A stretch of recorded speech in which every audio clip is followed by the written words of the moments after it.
கடைசியா சொல்றேன், திருமண நாளுக்கு முன்னாடி பாட்டு சத்தம் கேட்கும்.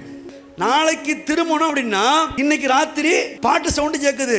இப்போ ஒரு நிச்சயிக்கப்பட்ட வீட்டில் இத்தனை நாள் இல்லாம இன்னைக்கு பாட்டு சத்தம் கேட்குதுன்னா நாளைக்கு திருமணம் ஆக போகுதுன்னு அர்த்தம். அப்போ முதல் நாள் ராத்திரி பாட்டு சத்தம், மறுநாள் திருமணம். இதே போல ஆண்டவராகி இயேசு கிறிஸ்துவுக்கென்று நியமிக்கப்பட்ட நம்மை அழைத்து கொண்டு போகிற அந்த நாள் ராத்திரியில எக்கால சத்தம் தொனிக்கும் என்று வேதம் தீர்க்கமாய் சொல்லுகிறது. எக்கால சத்தம் தொனிக்க போதுன்னா மணவாட்டி ஆயத்தம் ஆயிட்டான்னு அர்த்தம்.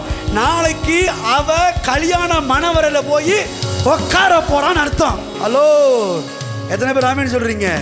அவரை ஏற்றுக்கொண்டு அவருக்காக வாழுகிற அத்தனை கோடி ஜனங்களுடைய காதலையும் எக்கால சத்தம் தொனிக்கும் பாருங்க.